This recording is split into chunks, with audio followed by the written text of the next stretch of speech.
You're not supposed to read this. Not this early, not this directly, not with your guard down. But here you are. And here it begins. A 500-year-old rulebook, written as a joke, a political satire, a harmless little manuscript for a prince long dead, has quietly become the most dangerous psychological weapon on earth. And whether you know it or not, you've already lived under its laws. You've felt its grip. You've been shaped by its shadows. You followed its rules without realizing who wrote them. And tonight, you're going to learn exactly why. You walk into this story thinking you're safe, but this is the moment you realize you're being watched by history, by power, by the part of you that never flinches. Because the truth is, Machiavelli wasn't warning you, he was training you. It starts in silence. Dark rooms, shifting alliances, kings flattering enemies while sharpening blades behind their backs. The world was a stage of masks, deception, charm, and death. But here's the secret nobody told you. The world didn't change. Only the costumes did. Your workplace, your relationships, your friendships, your enemies, the people who smile at you too long. They're all playing the same game Machiavelli wrote about. And the pages you're about to walk through weren't theory. They were confession. He was surrounded by liars, by narcissists, by manipulators, by power-hungry aristocrats who'd kill you with a toast in one hand and a blessing in the other. He wasn't writing a joke. He was sketching the rules of survival. And you're about to feel each rule pull you deeper into the person you could be if you stop pretending to be harmless. The first rule: you walk into a room. People look at you. Some smile too fast. Some speak too loud. Some pretend you're invisible. You think they're being polite. You think they're being careless. But Machiavelli knew better. Let them underestimate you. Not because you're weak, but because they reveal themselves when they believe you pose no threat. You stay quiet. You stay small. You stay harmless. And suddenly, their masks fall off. They gossip freely. They brag carelessly. They joke recklessly. And you see them, not as they pretend to be, but as they are. And that is your first weapon. The second rule: someone compliments you.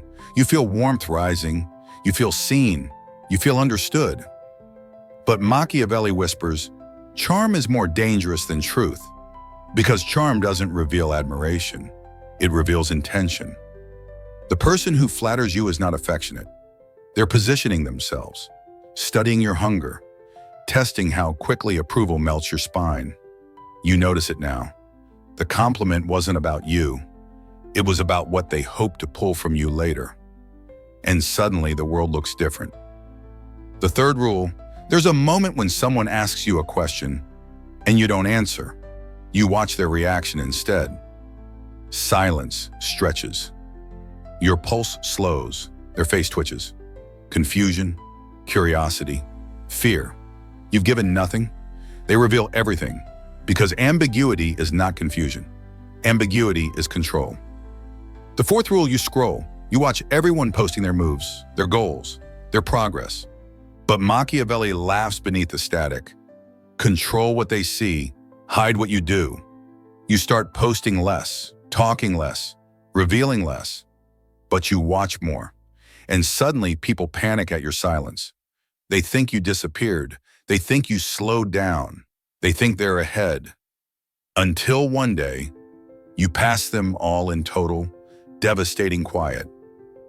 The fifth rule: you become the calm one, the controlled one, the respectful one, and people admire the mask. Then one day you let the mask crack.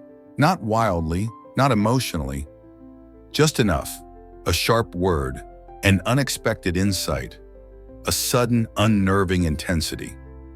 They freeze, because now they realize if this is the mask, what's underneath? And they never stop thinking about it. You walk into rooms differently now. Your shoulders are lighter. Your silence is heavier. Your presence is sharper. You notice how people shift when you don't react. You notice who stares too long, who smiles too broadly, who speaks too freely. You start hearing the intention behind compliments. You start seeing the insecurity beneath aggression. You start feeling the envy behind fake laughter. And you realize something uncomfortable. You were never lacking power. You were leaking it. Every time you explained yourself. Every time you rushed to respond. Every time you accepted disrespect disguised as humor. But not anymore. Now you let silence burn. You walk slower, you blink slower, you speak less. And you notice something eerie. People start correcting themselves mid-sentence around you. They watch your face. They measure your reactions. They hesitate before crossing your line. Your absence becomes a threat. Your stillness becomes a warning. Your silence becomes a consequence. And this is when you feel the shift. You no longer enter the room. The room enters you. Why do people fear what you don't say? Why does unpredictability create dominance? Why does silence expose enemies more than arguments? Why does withdrawal hurt more than confrontation? Why does being unreadable make people loyal? Why does your calm make others unravel? Each question opens a loop, and every loop guides you deeper into the rulebook you were never meant to see. You start noticing patterns. Patterns turn to predictions. Predictions turn to control. Machiavelli wasn't giving instructions. He was describing human nature and how to weaponize it. You feel it tightening around your instincts.